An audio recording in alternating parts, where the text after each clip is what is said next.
एक ही गुरु के दो शिष्य हैं, सुदामा और कृष्ण, संदीपनी उपाध्याय इनके गुरु जी।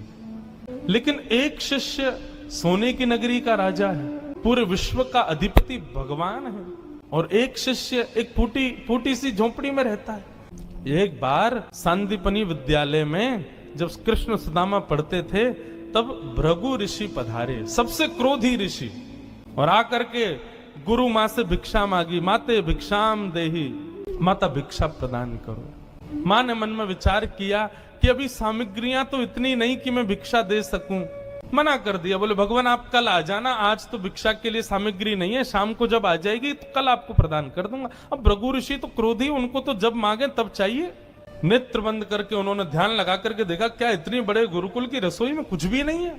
तभी उन्होंने पाया कि वन जाने वाले बालकों के लिए पोटली में मैया ने चने रख रखे हैं, कि जो बालक वन में जाएंगे पुष्प तोड़ के लाएंगे, लकड़ी तोड़ के लाएंगे, वो चने खा लेंगे वन में जाएंगे तो। उनके लिए चने रखे थे।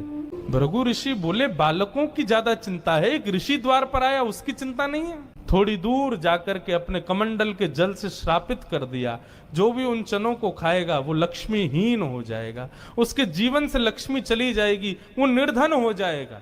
जिस समय भृगु ऋषि श्राप दे रहे थे, सुदामा जी वहीं एक वृक्ष के पीछे बैठ करके कुछ पुष्प तोड़ रहे थे। जैसे ही श्राप दिया, सुदामा जी पहले तो चाहते थे कि मैं जाकर के ये संकेत कर दूं कि भाई उन चनों को मत खाना, उनको शाप लगा है। लेकिन तभी गुरुकुल जाते समय देखा कि सामने से अपने दोनों कमर पर पोटलियां बांध करके कृष्ण चले आ रहे हैं। सुदामा जी बोले लाला कहां जा रहे हो? बोले आज तोकू और मोकू वन में जावे की सेवा मिली है, मोए और तोए वन से पुष्प और तुलसी तोड़ के लानी है, लकड़ी तोड़ के लानी है। चल देख, गुरु मैया ने वन में खावे के काजे चना भी दिए, दोनों प्रेम से पाएंगे और प्रेम से वहां से बढ़िया सब कछु लेके आएंगे। आज बालकन में हमारो नंबर आया हो वन में जावे को। सुदामा जी की नजर पोटलियों पर पड़ी, बोले कन्हैया कहीं खा नहीं ले, फेंक देंगे तो कहीं अंकुरित होके वृक्ष बन गए, कोई भी खाएगा तो लक्ष्मीहीन हो जाएगा, मेरो कन्हैया खा लेगो तो लक्ष्मीहीन है जाएगो। सुदामा जी जिद करने लगे, बोले सुन तू बाकी के सामान रख अपने पास, ये पोटली मोह दे दे, मैं बांधू अपने कमर पे। ठाकुर जी बोले क्यों, मैंने बांध तो रखी। बोले तेरो भरोसा ना है, तो को भूख लगेगा तो मेरे बटके ने खा जाएगो, मोकू दे, जब भूख लगेगी तो दोनों बांट के खाएंगे। और जिद करके सुदामा जी ने दोनों पोटली अपने पास रख ली। वन में वृक्षों की लकड़ी तोड़ रहे हैं, पुष्प तोड़ रहे हैं, फल तोड़ रहे हैं। सुदामा जी मौका ढूंढ रहे हैं, कब मौका मिले मैं भागूं एकांत में और चने खा लूं। तभी जोर की बारिश होने लगी। बारिश के कारण ठाकुर जी तो एक वृक्ष के नीचे जाकर के खड़े हो गए। अरे आजा सुदामा, यहीं खड़ो है जा, बहुत वर्षा है रही है। पर सुदामा जी एक बगल में एक और विशाल वृक्ष था, उसके ऊपर चढ़ गए, डाल पर जाकर के बैठ गए। वर्षा हो रही थी, ठाकुर जी एक वृक्ष के नीचे खड़े हैं, दूसरे वृक्ष के ऊपर सुदामा जी बैठे हैं। सुदामा जी बोले यही सही समय है, और पोटलियां खोल करके सुदामा जी खाने लगे। ठाकुर जी ने देखा, ए सुदामा मेरे उचना है में खा मत जाइयो, रुक जा, बरसा रुकंद मैं हूं, आ रहा हूं ऊपर। लेकिन सुदामा जी के नेत्रों से आंसू गिर रहे हैं। बोले लाला तू सदा प्रसन्न रहे, मेरे बट की लक्ष्मी भी तेरे पास आ जाए, तेरे जीवन में कभी कोई कष्ट नहीं आवे, मेरे लाला को कभी रोनो नहीं पड़े, कभी उदास नहीं हो, कभी दुखी नहीं हो, यही मेरी मित्रता को उपहार में अपने कृष्ण को देना चाहूं। और उपहार के रूप में सुदामा जी ने मानो अपने जीवन में प्राप्त होने वाली समस्त लक्ष्मी भी श्री कृष्ण के चरणों में पधरा दी, और दोनों पोटली के चने स्वयं सुदामा जी खा गए। द्वारिकाधीश कृष्ण उस दिन तो सोच रहे थे कि सुदामा तूने एक बार भी विचार नहीं किया कि मेरे भी चने थे उसमें, पा गया। सुदामा जी क्षमा मांगने लगे, बोले माफ कर दे लाला, भूख ज्यादा लगी, हमारे खा गए हो। लेकिन वास्तविकता कौन जाने। सुदामा जी महाराज फटी टूटी झोपड़ी में रहते हैं, उधरी हुई धोती पहनते हैं, अन्न जल का तो कोई ठिकाना ही नहीं है, ऐसे घर में रहते हैं। पत्नी बोली द्वारिकाधीश आपके मित्र हैं, आप जाते क्यों नहीं कभी उनसे मिलने? सुदामा जी बोले कहीं मेरी दशा देख करके कोई ये ना सोचे गरीब है, भिखारी मांगने आया, इसलिए मुझे अजीब लगता है। और दूसरी बात ये कि मैं कृष्ण का सखा हूं, अब कृष्ण तो बढ़िया राजकीय वेश में रहता है और मैं ऐसे रहता हूं, कोई मुझे देख करके कहीं ये ना सोचे ये कैसा सखा ठाकुर जी का, इसलिए मुझे लगता है कि मैं यहीं से ही उनको भज लूं, उनके पास ना जाऊं। सुदामा जी की पत्नी ने सौगंध दे दी, तुम्हें मेरी सौगंध है, जाओ द्वारिकाधीश से मिलके आओ। पत्नी की सौगंध मान करके सुदामा जी आज विचार करने लगे, जाऊं? कृष्ण ये तो नहीं सोचेगा कि कहां से आ गया, कुछ मांगने आया है। कृष्ण तो नहीं सोचेगा, लेकिन उसकी पटरानियां, उसके राज्य के लोग, महामंत्री आदि, ये सब तो नहीं सोचेंगे। सुदामा जी को बहुत संकोच हो रहा है, लेकिन पत्नी की सौगंध है तो निकल पड़े। पत्नी ने 4 घरों में जाकर के अलग अलग एक एक मुट्ठी चावल लिए, जानबूझ। क्यों? ताकि जब ये पोटली द्वारिकाधीश देखेंगे तो अलग अलग प्रकार के चावलों को देख के पहचान जाएंगे कि एक दाना भी सुदामा के घर का नहीं है। थोड़ी तो कृपा करेंगे मेरे ऊपर। सुदामा जी पोटली दबाए निकल पड़े। सुदामा जी महाराज धीरे धीरे चल करके द्वारिका की ओर जा रहे हैं। चलते चलते महीनों बीत गए सुदामा जी को। तभी एक व्यक्ति से बोले, भैया द्वारिका नगरी कितनी दूर रह गई है अभी यहाँ से? व्यक्ति हंस करके बोला, भगवान आप गलत आ गए हो। बोले गलत? कितनी दूर आ गए? बोले अभी आप कम से कम 50 कोस और पीछे जाओ, वहां से एक रास्ता मुड़ेगा, वो द्वारिका को जाता है, आप तो कहीं और पहुंच जाओगे अभी। सुदामा जी महाराज बोले, भले पधारे भैया द्वारिकाधीश। चलते चलते चलते मैं तो वैसे ही आधो है जाऊंगा, मुंह तो लगे मेरे प्राण ही निकल जाएंगे, मैं द्वारिका पहुंच ही ना पाऊंगा। अब लाला तू वैसे तो हमारे हृदय में बैठो है, चल के तो हम पता ना कब पहुंचेंगे, लेकिन लाला तेरी अगर इच्छा हो तो तू ही बुला ले अब मुंह को। और ऐसा कह के सुदामा जी वहीं एक वृक्ष के नीचे लेट गए। जैसे ही लेटे थोड़ी बहुत देर में ही उनको थोड़ी ध्वनि सुनाई देने लगी। नेत्र खोल करके देखा, सोने की नगरी है, चारों ओर जय श्री कृष्ण जय श्री कृष्ण जय श्री कृष्ण नाम की ध्वनि आ रही है। सुदामा जी महाराज थोड़े प्रसन्न हो गए। बोले भैया ये कौन सी नगरी है? किसी व्यक्ति से पूछा ये कौन सी नगरी है? बोले भगवान ये द्वारिकापुरी। मेरे कृष्ण मित्र की नगरी द्वारिका?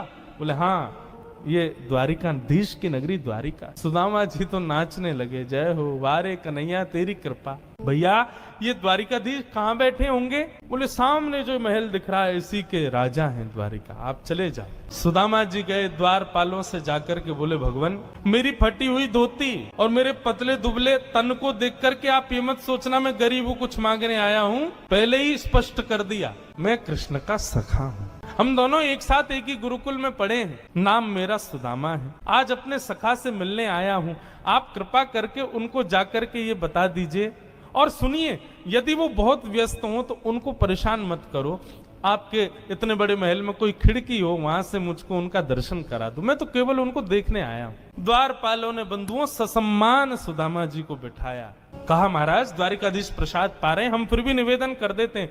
भीतर जाके द्वारपालों ने जैसे ही बताया, द्वार पर आपके सखा आए हैं, बचपन के मित्र हैं, नाम उन्होंने सुदामा बताया है। सुदामा नाम सुनते ही भगवान खा रहे थे, खाते खाते रुक गए। बोले क्या नाम बताया?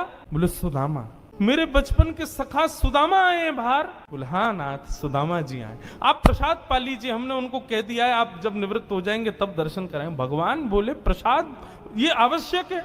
मेरे मित्र आए सखाएं बाहर खड़े, तुम उनको बाहर ही छोड़ के आ गए। भगवान आज पहली बार बीच प्रसाद से उठ गए, दौड़े। महामंत्री, सेनापति, पत्नियां सब दौड़ रही हैं। ऐसा कौन आ गया जिसके लिए भोजन छोड़ के भागे? द्वार पर दीनहीन सी अवस्था है, सुदामा जी खड़े। भगवान ने जाकर के हृदय से लगा ली। बार बार उनके मुख को देखते हैं, फिर हृदय से लगाते हैं, फिर देखते हैं, फिर हृदय से लगाते हैं। अपने गले में गलवैया डाल करके लेकर के चल रहे हैं। फिर चलते चलते पता नहीं क्या होता है, ठाकुर जी फिर रोकते हैं, फिर हृदय से लगा लेते हैं, फिर चलते हैं, फिर हृदय, बार बार हृदय से लगा रहे हैं और रोने लग रहे हैं ठाकुर जी। रुक्मणी आदि पटरानियों ने ऐसा दृश्य पहले द्वारिका में कभी नहीं देखा। सुदामा जी को ले जाकर के द्वारिका के सिंहासन पर बिठाया।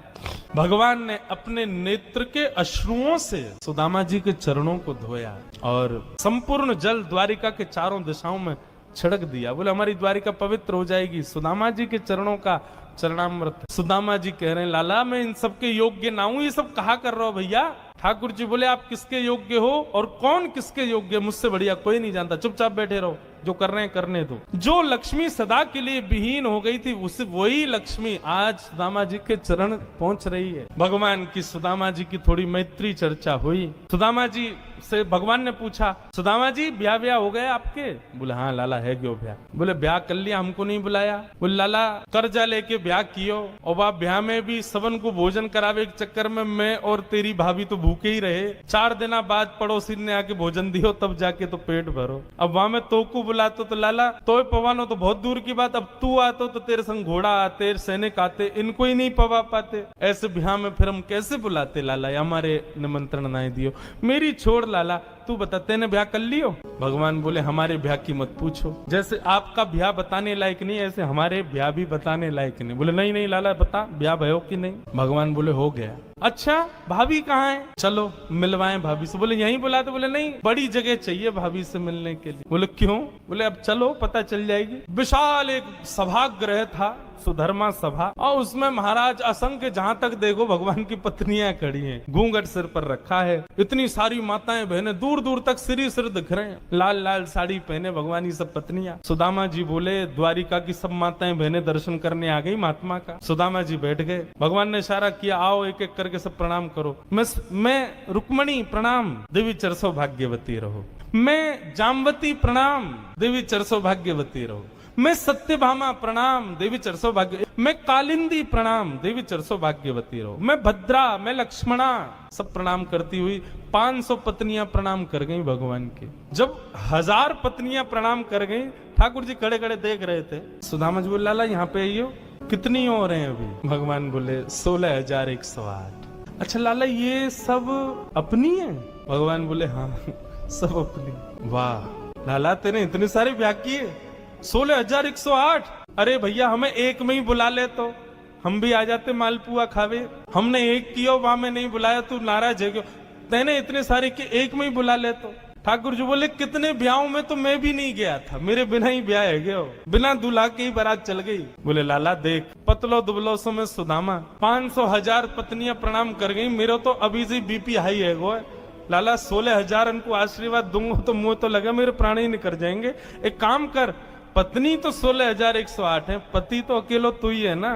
बोले हाँ। एक काम कर तू मुंह को प्रणाम कर, मैं तू को आशीर्वाद दे दूं। अधीश दंडवत कर रहे हैं और सुदामा जी दोनों भुजा से आशीर्वाद दे रहे हैं। इस दृश्य को देख करके द्वारिका के लोग बलियां लेने लगे। जय हो, धन्य है हमारे द्वारिकाधीश। एक ब्राह्मण को कितना सम्मान देना चाहिए, द्वारिकाधीश से सीखो। अपने राज सिंहासन पर